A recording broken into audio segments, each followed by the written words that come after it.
Hi, this is John with Wisdom for the Church. Thank you for tuning back in. We'll go ahead and get right into it. When the righteous increase, the people rejoice, but when the wicked rule, the people groan. That's Proverbs 29:2. And that is a great verse to preface the topic of this video, which is the recent controversy and news story regarding Planet Fitness of all institutions. Planet Fitness. I want to read a little bit from the Daily Citizen, which is a news source from Focus on the Family, about a story you've probably heard of. If you haven't, it's pretty insane, but I wanted to read it and give a few takeaways on it that I think will be helpful for you to think about. And here is the story. Alaskan Patricia Silva has been banned from Planet Fitness for posting a photograph of a man shaving in the woman's locker room. The man, well, he's allowed to stay and is welcome to continue using the facility, including the women's facility.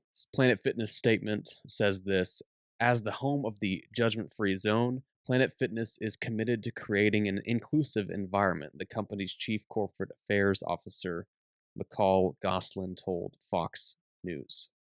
What Planet Fitness left out of their statement was the fact that a 12-year-old girl wrapped in a towel was also present in the locker room. These details always seem to be left out of corporate communication missives that wash over the practical in favor of the politically correct. So essentially, a woman who was in the locker room at a Planet Fitness in Alaska was uncomfortable because a man who is pretending to be a woman and has convinced himself that he is a woman, though that is a delusion because it's outside of God's created order. She takes a picture to show the management at Planet Fitness in order to get this thing resolved, as she should, because that is morally correct. But she ends up getting banned because of a loophole in Planet Fitness's policy about taking pictures. And I understand the part about it taking a picture, but when there is evil being done, I don't believe she was doing anything wrong. She was simply trying to expose something horrific. It would be like trying to solve a murder in a locker room or something, and you take a picture of the murder happening, and the murderer just gets to go free, but you're the one who gets in trouble. That's basically what happened to this woman. She did nothing wrong, and yet she is banned from Planet Fitness, and the man who is pretending to be a woman, he is a transgender, quote-unquote, person, he is left to go free and still stays doing what he does and goes into the woman's locker room. Here's a premise that I want to put out based on this story. Religion, morality, and ideas have consequences. When we make moral judgments in society, these choices permeate every area: family dynamics, politics, holiday construction, sports, and even organized religion, etc. Ideas do not lay dormant. Neutrality is a fallacy. Live and let live, past a certain degree, is also a fallacy. All of us, not one person is excluded from this. We are all pushing our morals onto one another. The variable is basically which set of morals. If you say, I don't push my morals on anyone, I don't push my morality on anyone, you are making, in that very statement, a moral stance. Often you're pushing that very ideology on someone. You're saying it is right to not push hard on others, which in and of itself is a moral claim. So it's self-defeating. But when you do that, you are de facto raising the flag for the ones who are more forceful in our society, whether they are good or bad. Might ends up making right. I've mentioned that before in other videos. Even fitness centers function based on moral rules. There is no neutrality. Even fitness centers function based on a certain morality. Prison gangs function on a certain morality. There's always going to be a moral code. There's no such thing as neutrality. The question will be, what set does any one person or institution go by?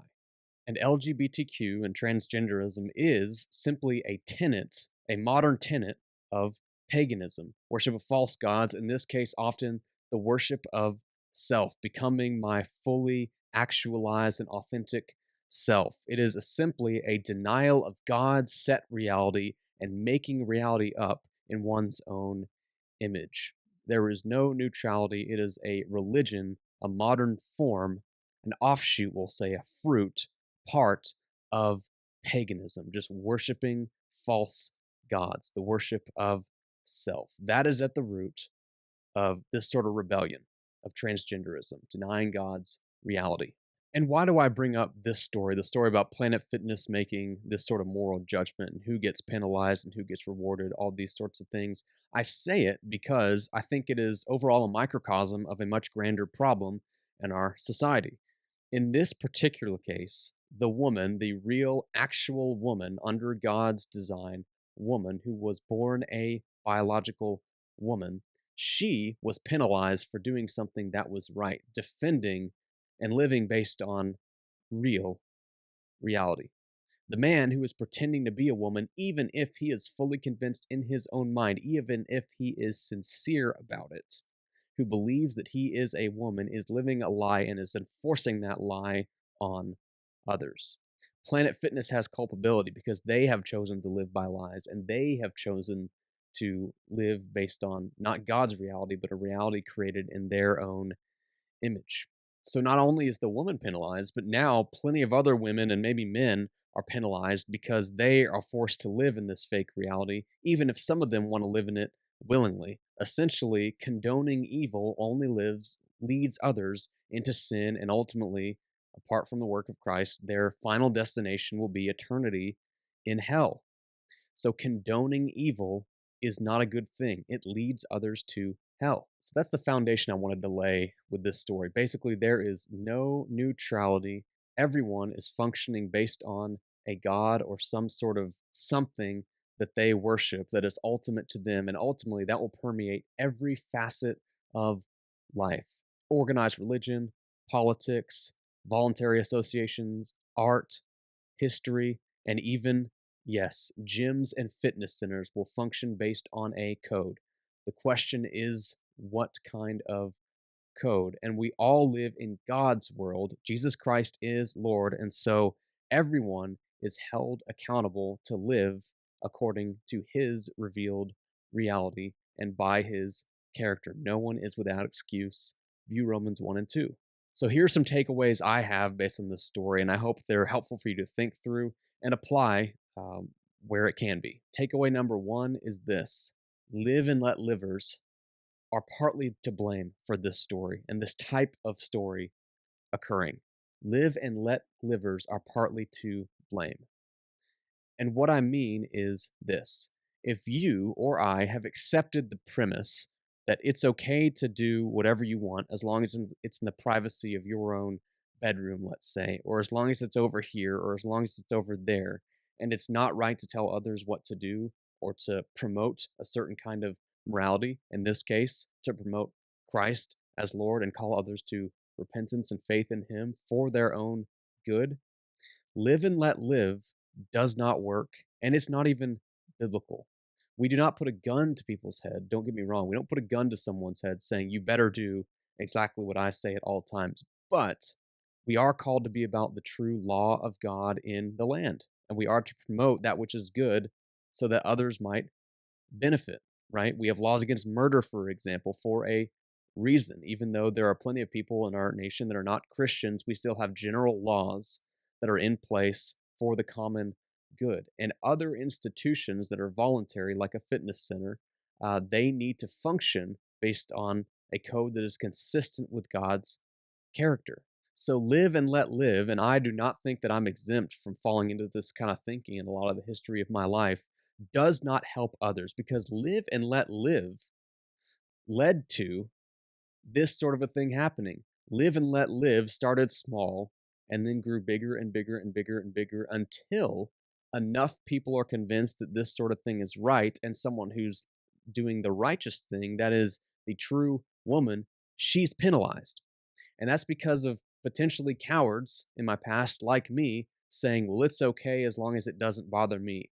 That is failing to think long term. That is failing to think of the benefit of my neighbor and neighbors and those who are near me. That's failing to think that others are impacted by others' moral decisions and lifestyles. We do not live in a vacuum. We live in a society. And so we have to think of how things relate to one another. And the Lord's word, the Bible, has to be our filter and measuring stick for what to do and what is right versus Wrong. Live and let live is not helpful. Live and let live is the logic that allowed this sort of thing to grow and grow, now sprout into a beast that ended up hurting this woman. Takeaway number two is the gospel still absolutely applies. So for this guy in Alaska who has done that which is evil, and is maybe his conscience is so seared that he sincerely believes that he is doing something good and he is doing something that is actually liberating him, though it's leading him into slavery to sin, and though his ultimate destination is not at a good point right now, unless he turns to Christ, though those things are true, the gospel absolutely still applies. Jesus rescues pornographers, Jesus rescues murderers, Jesus rescues uh, thieves, Jesus rescues those who embezzle money, Jesus rescues those who abuse their kids. Jesus saves all sorts of people, including those who deny reality and enforce that denial on others in a tyrannical way. He's a tyrant. This man is absolutely a tyrant. But Jesus saves those. He rescues those. He changes the hearts of those through the Holy Spirit who do not love him. All of us, including myself, I'm in Christ, but before I was brought from death to life by the word of the good news of Christ, I lived in such a way that was not glorifying to God. I cared all about my own name. I cared all about going where I wanted to go in life, and I didn't care much about how that affected other people. I was all about me, me, me. It was selfishness, it was self worship, and I was saved.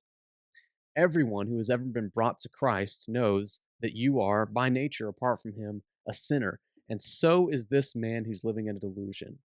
And so, one takeaway here, number two, takeaway two, is the gospel still applies, and we can be in prayer for people like this, but also stories like this. The Lord is compassionate.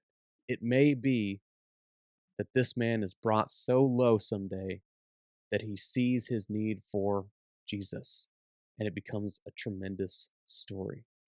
And I'm sure the woman, there's evidence in the story of it, she is a forgiving person, and though she has been done wrong against, she has a heart of forgiveness for this man. Takeaway number three, the gospel, however, does not erase Planet Fitness's moral obligation in the here and now to conduct business in a way that is essentially honoring to God. In other words, there is the gospel, but that does not excuse sin in the here and now, and it does not excuse other categories that we should be honoring, categories like family, categories like putting in righteous laws politically, or categories like running a business in a way that is consistent with God's character.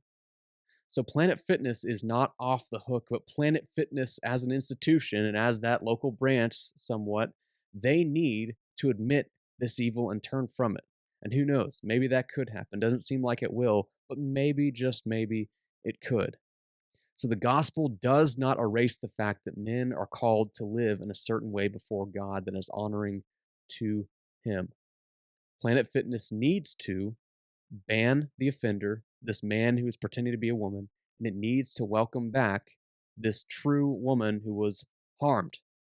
And Planet Fitness really needs to take a minute to look at themselves and think how they could be harming others, because this sort of story could go very far south if this guy is still allowed in locker rooms. And who knows who could be in those locker rooms? Young girls, young women. You never know what could happen. Horrendous things could happen. What a failure to protect those who are a little bit less strong. Planet Fitness has a lot to think about, and their obligation is at an all time high. A fourth takeaway, which is more food for thought, would be the application for Christians. You've heard me talk about the forgiveness that should come from a Christian, even when a man like this does something horrible, or even when Planet Fitness is acting like a big tyrant and a big bully. You've heard of the forgiveness. You've heard of the application of running, in this case, a business in accordance with God's character in a way that would be consistent with how He's designed the world and how that is incredibly honoring to God.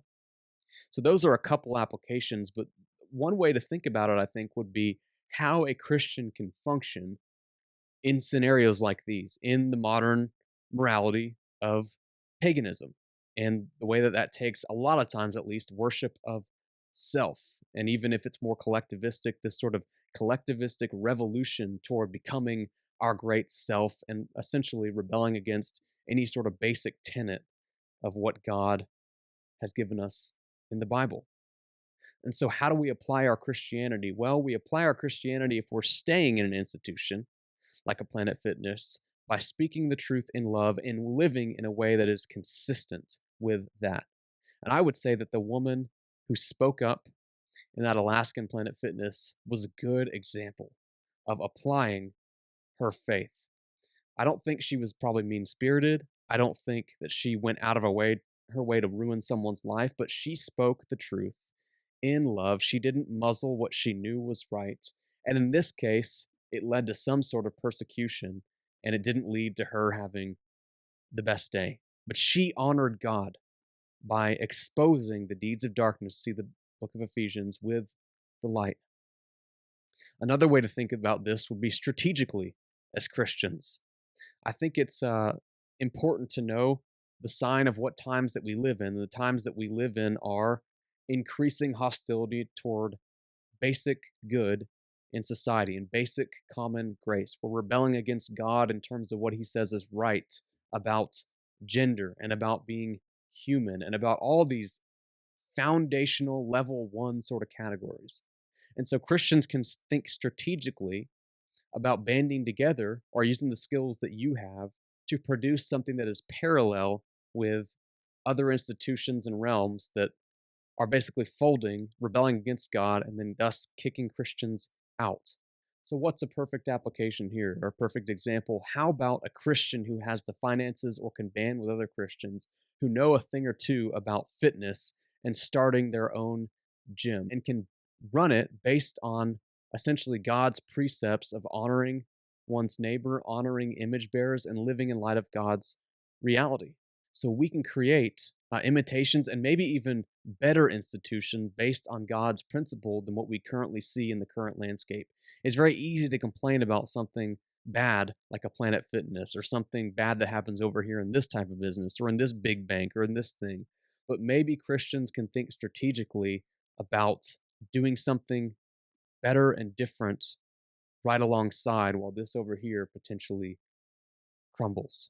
It's also worth pointing out, based on this story and based on that first verse that I read in Proverbs, that when the righteous rule, the people rejoice, but when the wicked rule, the people groan. It's worth pointing out that regarding transgenderism, President Biden has recently put out a statement. I think it was a tweet, probably other announcements and other mediums, that essentially March 31st, that is, falls on Easter, is the date on the calendar where the U.S. recognizes Transgender Day of Visibility. And that's a day I think that's been going on for a few years on March 31st. But that is absolutely a line drawn in the sand by the Biden administration of what's important. And what was important to him and to his administration is dishonoring God and causing confusion and causing moral chaos, even while pretending to be some sort of Christian figure. He says he's a Catholic. I highly doubt that. So, with all these things going on, I think we have a good opportunity to pray for the state of our nation, to pray for our leaders, and to even pray for those within the church that we would continue to walk humbly with our God, live justly, see Micah 6:8, do what is just, and that we might not forget the spiritual disciplines, that we will not forget the fact that Christianity is inside out, that is, the Lord works within us by the power of the Spirit as He uses His word to make us more and more and more like Christ. And that manifests every aspect of our lives, the way that we work, the way that we raise our family, the way that we worship, and all these sorts of different things. And part of that is praying for our leaders and for the state of our nation that we have our first responsibility to, our nation, praying that the Lord would allow us to worship freely and to make a difference for His name's sake where we can. We are not able to just live under a rock, but we need the strength of Christ, the power and love and self-discipline that the Spirit gives in order to care about those around us. So pray for yourself, pray for those around you, pray for even President Biden that the Lord would soften his heart and that the Lord's justice will be done through those who are in governing positions, that they will govern rightly. I hope this has been helpful. Please subscribe to the channel and thank you for watching.